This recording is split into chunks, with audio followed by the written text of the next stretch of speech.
guys, so I am filming this at 11 o'clock at night because I am a procrastinator. No, I haven't had time to film this intro and I finally can at 11 o'clock at night. So yeah, if you see this eyelash that keeps trying to come off, if you see it fall off, it's been done. It's done for the day. I think it's been on for about 7-8 hours. So it's ready to come off. So if you see an eyelash fall off, that is why. And luckily this is not a beauty video. This is a food video. So yeah, this is a fall cook with me collab with some of my favorite girls on YouTube who are also in the Weight Watcher community, and we all are going to be sharing with you some fall recipes you could have, you know, during this season. I love this season so much. And yeah, so let me name off the girls. I'm gonna have their links down below, so make sure you click on their links and check out their videos. And if you're not subscribed to them already, make sure you do subscribe to them. You will not regret it. They love to share food ideas, planning. I love the meal preps. Just, you gotta check them all out. We have Mel's weight loss journey. Amanda, Cyprert. Jessica, Weight Watching Mama. Jess is Weight Watcher Journey to Healthy. Alexa, Becoming Alexa. Kim, PrepWisperer. Liz, Reluctant Vegetarian. So yeah, those are the girls that are going to be part of this collab, and I am so excited to be doing this video. So with my video, I'm actually gonna be sharing with you guys a spaghetti that we make at home now. I found this a couple of times off of Pinterest.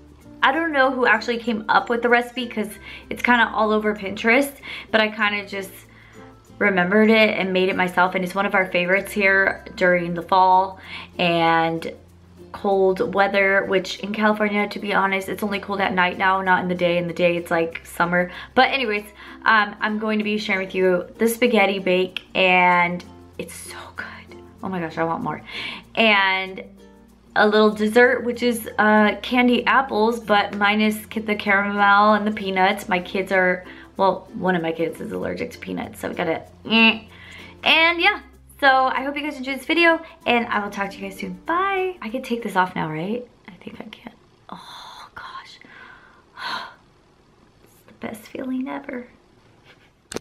Okay, so this is super easy. All you're gonna do is get a pound of ground turkey and just brown it. And then you're gonna get your spaghetti sauce, and I'm trying this new one out. It's no sugar added, 100% olive oil. And I just pour that all on top of the browned ground turkey. And in the meantime, I do have my spaghetti boiling, just following the directions. You could use wheat spaghetti, but I just use the traditional. And once I drained it, I then got some light cream cheese, and I just poured that whole thing in there and added about, I would say, 2 teaspoons of Italian seasoning, and then minced garlic. I did a teaspoon of that, and then I made sure that the cream cheese was melting into the spaghetti and just mixed that.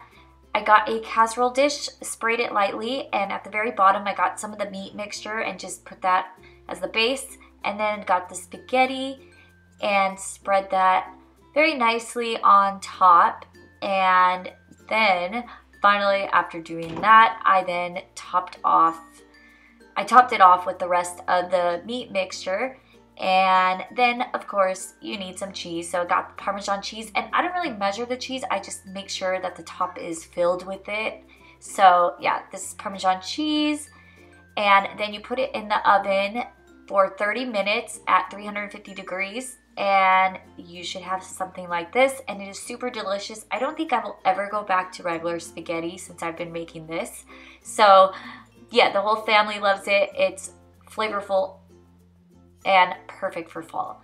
So yeah, and then you could even have a wonderful dessert after, and we like to make candy apples here, minus the caramel, and you know, we do chocolate once in a while, but today we're gonna actually use some apple cider frosting. But first we're going to put popsicle sticks into the apple. And I just buy these popsicle sticks at the dollar store. You get like 10 of them in a bag, or I think even more than 10 in a bag. So they come in handy for arts and craft and for candy apples. Okay, so now for the apple cider frosting. This is so easy. Just get something like a microwave bowl that you think would fit the apple, so when you dip it, I just got all that frosting and poured it inside of this microwavable bowl thingy and I just put it in the microwave. I would say I did it twice for 10 seconds and it ended up melting it very well. And frosting is the way to go, my friends, for candy apples. Like, I'm gonna start using chocolate frosting, strawberry frosting, all kinds of stuff like that because it melts so easily and doesn't harden up quickly and just tastes good. So now I just got a tray and I put some wax paper and now it's the fun part. So I did have my son watching me do this, so he was kind of bossing me around. Traditionally, I would have done it with just a little bit of chocolate chip spread on it and just a tiny bit of sprinkles, but he was telling me the way he wanted them, so just keep that in mind.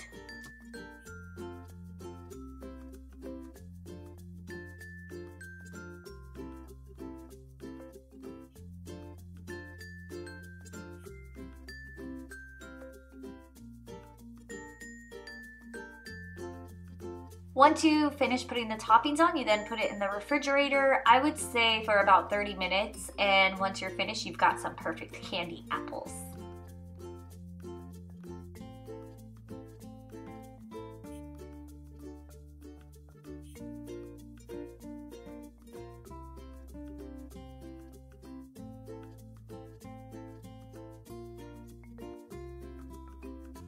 Oh, and at Target, they have these little bags for $1. And the candy apples fit perfectly in there. So if you are planning to take some to a holiday party, then these will work well and they are festive. So yeah, I hope you guys enjoyed this video. And if you make the spaghetti bake or these candy apples with frosting, go ahead and let me know how it turned out. And thank you again for watching this collab video, and please don't forget to check out the other girls' videos down below and subscribe to them. Thank you for watching. Bye.